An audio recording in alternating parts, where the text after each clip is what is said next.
সর্বশেষ Asian cup বাছাই পর্বের ম্যাচের পর দর্শক মহলে তাকে নিয়ে আলোচনা হয়েছিল। জিকো নিজেও মাঠের খেলায় নিজেকে প্রমাণ করেছেন, কিন্তু এর পরেও কোচের স্বেচ্ছাচারিতায় আবারও দলের বাইরে যেতে হলো এই অভিজ্ঞ গোলরক্ষককে। গোলরক্ষক হিসেবে 4 জন সুযোগ পেলেও নেই জিকো। বারবার জিকোর প্রতি এমন অবহেলা ও কোচের স্বেচ্ছাচারিতা নিয়ে থাকছে প্রতিবেদন। ঘরের মাঠে নভেম্বরে এবার 2 ম্যাচে মাঠে নামবে বাংলাদেশ দল। ভারতের বিপক্ষে এশিয়ান কাপ বাছাই পর্বের মূল লড়াই থাকবে, তার আগে থাকবে নেপাল পরীক্ষা। এবার 2 ম্যাচের জন্যই দল ঘোষণা কোচ কাবরেরার, আর সেই দলের 27 জনের জায়গা হলেও নেই আনিসুর রহমান জিকো। গোলরক্ষক পজিশনে 4 জনকে ডেকেছেন কোচ কাবরেরা। মিতুল মার্মার সাথে মেহেদী হাসান শ্রাবণ আছেন দলে, তাদের সাথে ডাক পেয়েছেন সুজন হোসেন ও পাপ্পু হোসেন, কিন্তু কোথাও নেই একসময়ের সেরা গোলরক্ষক জিকো। অথচ এই জিকোকে নিয়ে সয়লাভ ছিল দর্শকরা, আর তার কারণও ছিল হংকংয়ের বিপক্ষে ঘরের মাঠে 3 গোল দিয়েও হেরে যায় বাংলাদেশ। সেখানে যতটা দায় ছিল বাংলাদেশের ডিফেন্স ও মিডে কিছু খেলোয়াড়ের, আবার দায় এড়াতে পারেন না গোলরক্ষক মিতুল মার্মা। এর আগে সিঙ্গাপুরের বিপক্ষেও মিতুলের গোলকিপিং প্রশ্নবিদ্ধ হয়েছে। সেখানেই অনেকে আগামী ম্যাচে চেয়েছেন জিকোকে।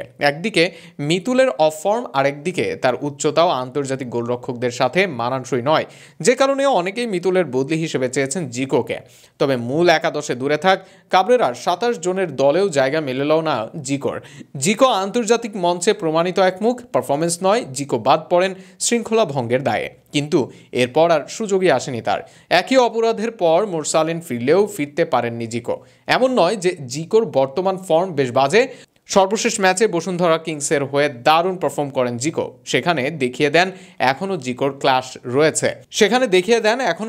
ক্লাস রয়েছে। এমনকি দলের প্রধান গোলরক্ষকের চেয়ে ভালোই ছিল তার পারফরমেন্স, কিন্তু এরপরেও কোচের নজর কাটতে পারেননি তিনি। অন্তত 27 জনের দলেও থাকলেন না। গোলরক্ষক পজিশনে পাপ্পু, সুজনরা ডাক পেয়েছেন।